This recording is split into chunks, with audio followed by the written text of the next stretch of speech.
And sand and gravel mining is probably the really big one. What are they? What are So people mining gravel for and sand? yeah, so it turns out that the mining of sand, river sand in particular, is one of the biggest extractive industries in the world. And it's just totally not reported on. But I mean, it's absolutely probably like one of the unparalleled conservation crises. Yeah. Because basically all over, particularly all over Asia, all these rivers are having their sand mined because that's absolutely perfect for making things like concrete and glass that we use for Oh, okay. building urban areas. And we Yeah. currently don't actually have an alternative. So, Right. and you know, desert sand is unsuitable because it's wind swept rather than water eroded. So Yeah. basically, only river sand is suitable. And all these rivers across Asia are basically having all the sand removed, which directly destroys the habitat of wildlife that need the sand, like gharial and turtles that lay their eggs in it, but Yeah. also desperately damages the environment for absolutely everything else, from Yeah. fishes through to local communities who rely on Yeah. the river.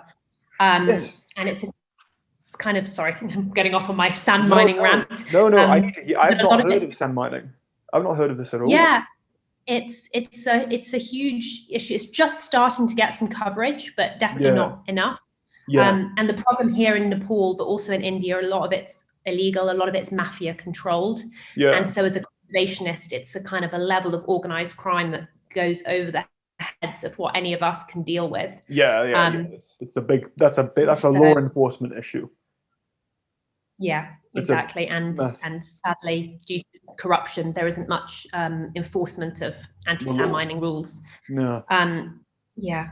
And so for the gharial, that means this year we've just been monitoring the nesting, which has been absolutely wonderful. We've got some lovely footage of all the gharials laying their eggs. Yeah. And, you know, excited to see all those future mums. Yes. But the sad thing is actually we've seen a lot of conflict, a lot of gharial fighting over space to lay their eggs. And that's because this suitable nesting habitat is extremely limited because so much of it has been mined away. There's none left. And in other areas that might be suitable that are remote are close to a dam, so they flood and that kills off the eggs. So between humans in the past and humans right now, we've left them. Currently, they're nesting in 2 sites in the whole of Chitwan. So that's hundreds of kilometers of river. Yeah, they only get 2 little bits to nest in. That's really difficult. That's really difficult. Between that, the sand mining, the damming, that's a damn hard job. That's a really big job. Oh, that sand mining thing. I've not heard of that at all. That seems to be something that people need to be talking about. Yeah, I mean, I think it's one of those issues that there's just no apparent solution. And so kind of people, it's too big to kind of grapple with. I kind of feel like it's one of those things where we really, really need a technological solution. We need to invent a alternative to river sand can be used cheaply and widely in building. And until that stage, I don't know what we can do. Build more traditional houses. I mean, that's not a very useful thing to say, but you know, this kind of modern concrete-based urban centres are a big issue. The bigger issue, yeah, because the whole planet uses that. Exactly. Like, I live in a concrete house. You know, this is part of the problem as well. Yeah, no, yeah. That's really difficult. Well, if it gets some coverage, then at least someone could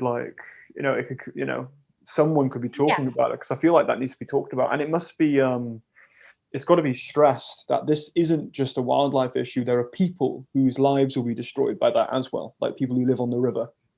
Yeah, absolutely. I mean, if we think about a huge number of people in the world today rely on freshwater fisheries for both, you know, food source, protein source, and income. And so activities like sand mining that cause, you know, really huge declines in these freshwater fish often have impacts on people who are usually incredibly poor. You know, fishing communities tend to be communities with few other options. And often marginalized communities, you know, particularly in Nepal, lots of the fishing communities are landless and have no other option. So anything that's going to destroy the habitat for fishes and reduce freshwater fish numbers and diversity, like, it's just It's the impact on people is immediate. Yeah, this is an incredibly this is a big problem. That's what I'm trying, like, for all across the board. This is a bad thing. Yeah. I know, yeah, because I get into this conversation a lot with some people, like, you know, human needs come first before animal needs, and I get that. I completely understand that. Like, I understand that line of thinking. It's completely there, but a lot of the times when it comes to ecosystems, it's two of the same thing, because, like you say, even cement is originated from nature. So there is, you know, if we destroy that, then we have no more of these things that are desperately important. So, yeah, you know, absolutely. if the right person listens to this, we need some alternatives to river sand. That's yes, we really do. Please, yes, that's a big issue. I've never heard that, and that needs to be like, that needs to be out there. That's a big problem.